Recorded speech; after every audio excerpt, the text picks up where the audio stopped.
नमस्कार, मी कादंबरी जाधव आणि स्वागत आहे तुमच्या सर्वांचं माझ्या यूट्यूब चॅनलमध्ये. आपण भगवद्गीतेतील श्लोकांचा अभ्यास करत होतो. आपला अर्जुन विषाद योग पूर्ण झालेला आहे. सांख्य योगमधले आपले 29 श्लोक पूर्ण झालेले आहेत. आज आपण पाहणार आहोत 30वा श्लोक. तर सुरू करूया. राधे राधे म्हणून. देहि नित्यम अवध्याः अयम देहे सर्वस्य भारत तस्मात् सर्वाणि भूतानि न त्वं शोचितुम अर्हसि. म्हणजेच, हे भरत वंशजा, या देहामध्ये जो वास करतो त्याचा कधीच वध होऊ शकत नाही, म्हणून कोणत्याही प्राणीमात्रांसाठी तू शोक करण्याची आवश्यकता नाही. भगवान श्रीकृष्ण आता या श्लोकामध्ये अविकारी आत्म्यासंबंधीचा उपदेशाचा शेवट करतात. इथे त्यांनी आत्म्याचं ज्ञान पूर्ण झालेलं आहे सांगून असं म्हणून ते त्यांचे उपदेश शेवट करतात. त्यांनी सांख्ययोग सुरू झाल्यापासून आत्तापर्यंतच्या श्लोकापर्यंत आत्म्याचे अनेक प्रकारे वर्णन केले. तसेच शरीर व आत्म्यासंबंधीची अनेक प्रकारे माहिती किंवा ज्ञान दिले. यावरून ते निश्चितपणे सांगतात की आत्मा अमर आहे आणि शरीर हे क्षणभंगूर आहे. आणि यामुळेच ते अर्जुनाला सांगतात की तू भावनांच्या आहारी न जाता क्षत्रिय नात्याने तुझं कर्तव्य पार पाड. इथे त्यांनी आत्म्याचं अस्तित्व तर पटवून दिलंच आहे आणि तो अमर आहे हे सुद्धा त्यांच्या ज्ञानातून सांगितलं आहे. पण आत्मा अमर आहे म्हणून त्यांनी हिंसेला मात्र प्रोत्साहन दिलेले नाही. पण जर युद्धकाळ असेल आणि तेव्हा जर हिंसेची आवश्यकता पडली तर तेव्हा निषेधही केलेला नाही. अशा प्रकारच्या हिंसेची आवश्यकता ही अविवेकाच्या आधारावर न ठरवता ती आपल्या न्यायस्थापना किंवा भगवंताच्या आज्ञेवर आधारित असली पाहिजे असंही त्यांनी सांगितलं आहे. आता इथे थोडा रिकॅप घेऊ. आत्म्याचे प्रकार किती? तर परमात्मा आणि जीवात्मा. तर पहिला परमात्मा. परमात्मा म्हणजे सर्वव्यापी, सर्वज्ञ, सर्वशक्तिमान, सर्वांच्या हृदयात साक्षी भावाने उपस्थित असलेला आणि जन्म मृत्यूच्या पलीकडे असलेला. दुसरा जीवात्मा.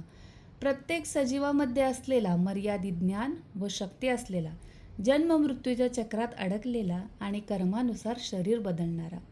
जीवात्मा हे असंख्य आहेत पण परमात्मा मात्र एकच आहे.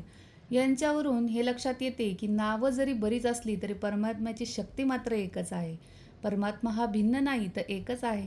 जसा सूर्य एकच असतो पण त्याची किरणे मात्र असंख्य असतात, अगदी तसंच परमात्मा एकच परंतु जीवात्मा मात्र असंख्य आहेत. तसंच थोडं शरीराबद्दलही जाणू. जसे आत्म्याचे 2 प्रकार पडतात तसेच शरीराचे मुख्यतः 3 प्रकार पडतात. पहिला स्थूल शरीर, दुसरा सूक्ष्म शरीर आणि तिसरा कारण शरीर. स्थूल शरीर हे म्हणजे आपल्याला दिसणारे, स्पर्श करता येणारे शरीर, जे की मांस, हाडे, रक्त, त्वचा इत्यादींचे बनले आहे. अन्नावर वाढते, जन्मते, काही काळ टिकते आणि एक दिवस नष्ट होते, ज्याला आपण तात्पुरतं मी असं समजतो. दुसरं आहे सूक्ष्म शरीर.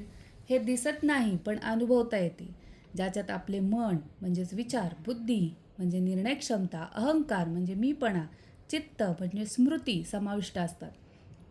असं आपल्याला ऐकण्यात येते की जो कोणी अध्यात्माशी निगडीत आहे त्यांनी तर ऐकलंच असेल की मृत्यूनंतर स्थूल शरीर नष्ट होते पण सूक्ष्म शरीर पुढील जन्मापर्यंत आत्म्यासोबत राहते. आणि तिसरं आहे कारण शरीर. हा शरीराचा सर्वात सूक्ष्म स्तर आहे. पूर्वजन्माचे संस्कार, कर्मांचे बीज, अज्ञानाची अवस्था हे यात समाविष्ट असतात आणि याच कारण शरीरामुळे पुढचा जन्म ठरतो.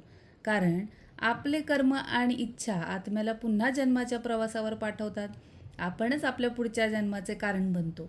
चांगले कर्म केले तर चांगला परिणाम आणि वासनांवर नियंत्रण केले म्हणजेच आपल्या इंद्रियावर ताबा मिळवला की जन्ममृत्यूच्या चक्रातून मुक्ती.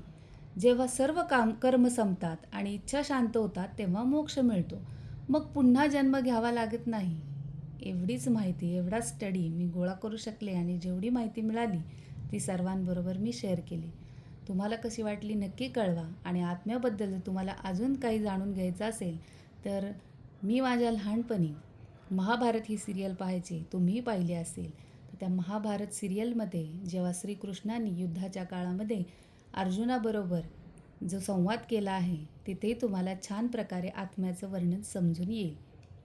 तर एवढंच सांगून मी थांबते. धन्यवाद. भेटूयात पुढच्या व्हिडिओमध्ये. या श्लोकावरून काय लाईफ लेसन मिळतो ते घेऊन. तोपर्यंत राधे राधे.